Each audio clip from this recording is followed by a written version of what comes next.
Hi, so for my author, poet, illustrator study, I will be looking at Anne M. Martin. She is a author of young children's and young adolescent books and novels. She's won many awards and even has written a series and has a foundation she created in the 1990s, and you'll learn all about that. But to start off, Anne M. Martin was born on August 12, 1955. Anne always enjoyed writing even before she was old enough to write. She would always dictate stories to her mother to write them down for her. But she grew up in Princeton, New Jersey with her parents and younger sister Jane.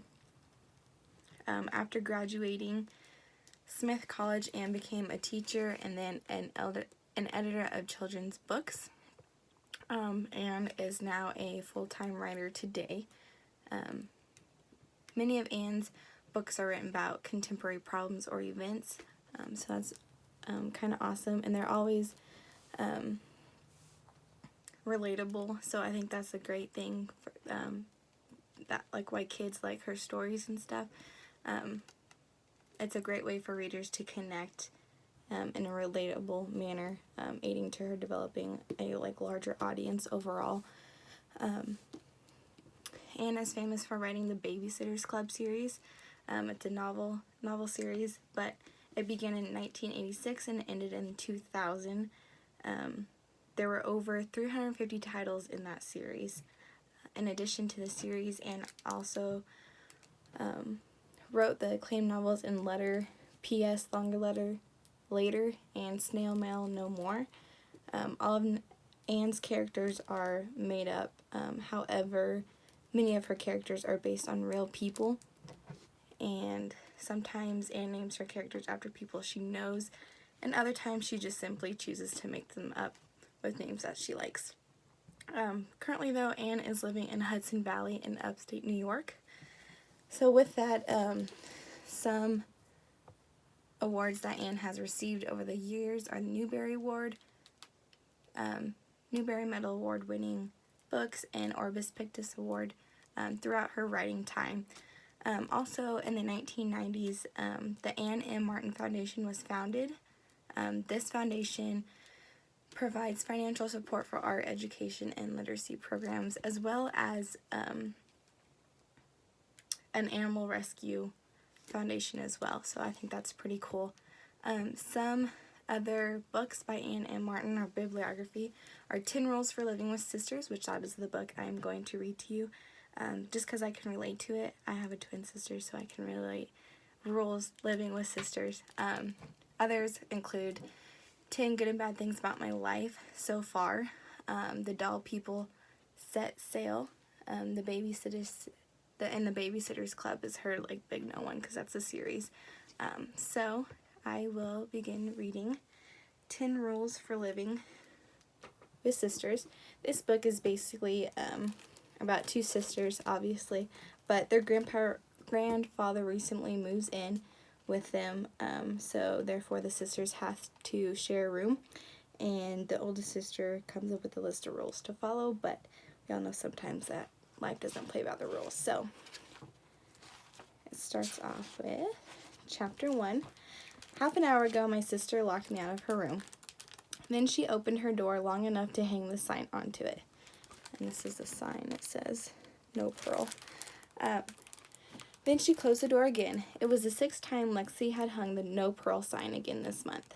When I saw the sign, I went to my own room, put on my pirate costume, and made a sign that said, My feet smell.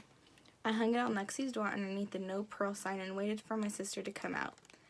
I had to wait a long time and I got a little bored. This was nothing new. I never know what to do with myself, which is one of the differences between Lexi and me. Here are some others. And there's a chart of differences between Lexi and Pearl. First, I waited for Lexi standing up. When my feet got tired, I sat down in the hallway. Bitey came along and crawled into my lap. Bitey's full name is Dr. Bitey McCrabby. He doesn't bite very often, and he's only crabby sometimes, which is why I let him be my boyfriend. I don't know where the doctor part of his name came from, A lot of things happened before I was born. One of them was naming Bitey. Lexi was 3 when she heard him meowing in the alley next to our apartment building. The vet figured Bitey was 5 months old, then which means he's 10 now, which means I'm the youngest person in our family. Lexi suddenly opened the door to her room and found Bitey and me sitting in the hallway. The moment she saw us, she crossed her arm. "Pearl," she said, "do you know why I hung this sign? It's because you're going to come in my room. I insist that you wear clothes. No more underwear visits, and I have to invite you first." I shooed Bitey out of my lap, stood up, and removed my eye patch so I could see Lexi better. "How about if I wear my new underwear?" I asked. "It doesn't have any holes." "No. If you're in underwear, or what if you're in underwear? That will never happen. My sister has a lot of rules these days. Many of them involve privacy." Lexi turned around and noticed my feet smell. Sign. She snorted, pulled it off the door, and walked down the hall and stuck it on my door. Then she went back in her room and closed the door again. No Pearl sign was still hanging. I considered removing it, but the last time I did that, Lexi just made another one. I threw away my feet smell sign and changed out of my pirate costume and into a sweatshirt and a pair of jeans. The doorbell rang and I ran to answer it.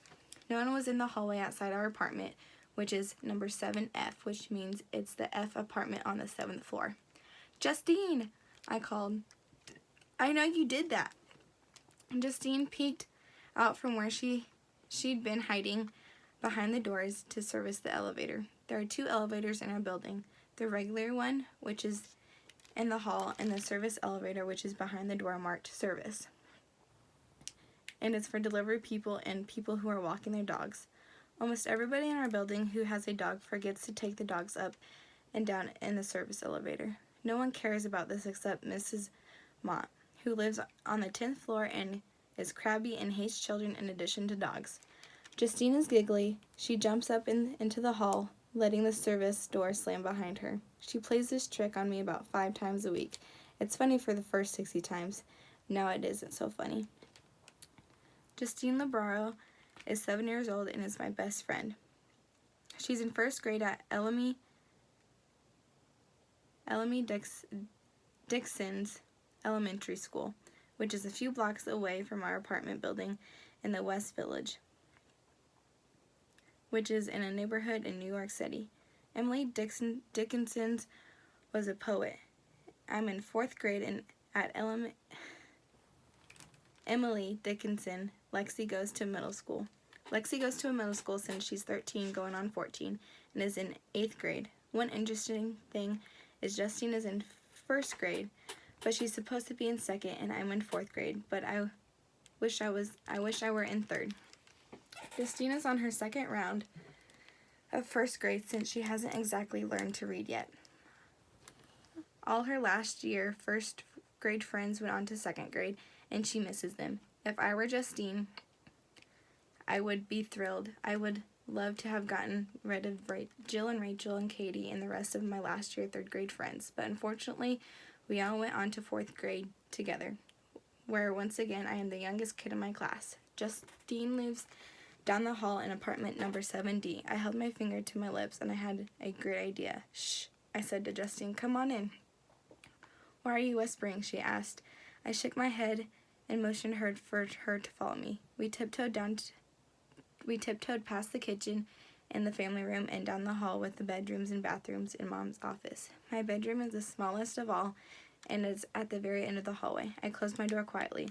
"Did you notice anything as we passed Lexi's room?" I asked Justine when we were sitting on my bed. Bitey had crawled into my lap, so Justine had moved the exact opposite end of the bed since Bitey almost bit her. "No, I couldn't see in. Her door was closed." "Exactly. Did you see what was on her door?" "Oh, is the no Pearl sign up again?" I nodded. "So I think we should scare Lexi." Justine brightened. "Okay. All right, you go back in the hallway and stand there, and I'll call, 'Lexi, Lexi,' and I'll be right outside her door, and when she opens it to see what's wrong with you, I'll jump at her and go, 'Boo!' She hates that." "Hates it," agreed Justine. I opened my door and gave Justine a little push. She walked a few steps down the hallway and said, "Lexi." I flattened myself against the wall by Lexi's door. "Lexi," said Justine again. "Louder," I whispered. Lexi! Lexi flung her door open. What? Boo! I shouted. Lexi jumped straight up in the air as if her legs had cartoon springs attached to them. Huh, she shrieked. Down the hall, another door opened. My mother stuck her head out of her office. Girls, what on earth is going on? Oh, hi, Justine. Hi, Miss Littlefield. Lexi, Pearl, what's the matter? I'm trying to work. My mother, whose complete name is Adrienne Reed Blackburn Littlefield, is a writer. She writes books for children.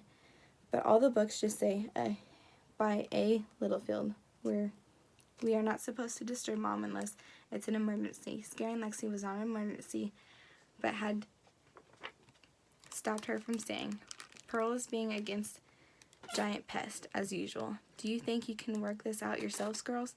Lexi glared at me. Do not, she said. I repeated. Do not bother me again. Can you see the sign? I thought the no Pearl sign meant I'm supposed to be dressed when I go into a room. Or was it that Lexi was supposed to invite me in? I wasn't sure. Sometimes Lexi rules were confusing. I looked at my mother, but she had already ducked back into her office. Before I was born, my bedroom was Mom's office, but then I came along and she had moved Lexi into a closet. Lexi closed her door again, so Justine and I went back into my room and I found the game of Sorry and got prepared to play it the way I have played it when my opponent is Justine. In other words, I got prepared to remind her what every card means and to help her figure out every move to make. I don't mind doing this. If I had trouble remembering rules, I would still want someone to play Sorry nicely with me. We had barely started the game, though, when I realized that I hadn't done my chore for the day. Uh-oh, I said. I forgot to get the mail. Want to come downstairs with me? Justine was on her feet in a flash. Elevator without adults so that she can pretend she's 9 years old and we're twins. Going to the lobby, I called. I passed Lexi's room. I've got the mail. I grabbed the mail key and the spare key to number 7F, which hang on the hook next to the bulletin board in the kitchen. Those are only keys I've never got to use. Lexi has her own key to the apartment. Mom has a key to the apartment and 6 other keys. And Dad has a key to the apartment and about 5 other keys. I have absolutely no keys of my own. So chapter 1 is a little bit long, but that's mostly of chapter 1 and what it's about. But for my interactive learning experience, it kind of goes around the Babysitters Club. So the Babysitters Club was made up of 4 best friends who basically babysit. They could babysit kids as well as dogs, but with that, I would want the students to get into groups of 2 or 3, depending on the class size, and create a club of their own. So they would come up with the club name. Well, they would have to come up with the club, and they would have to have these 5 aspects to the club. So, for example, after deciding what their club is going to be, they would make a poster that provides the details about their club. Each group would need to have the following: a title for the club, a purpose/mission statement for their club, membership, so who can be in the club, officers and their duties, and meeting times and places. Students can add more to the poster if they wanted, but at minimum they have to have these 5 elements. Students will be provided with poster board materials, color pencils, and etc. But overall, this project allows students to experience in establishing what a club is all about, and they get the opportunity to develop their own club and also get to work on teamwork.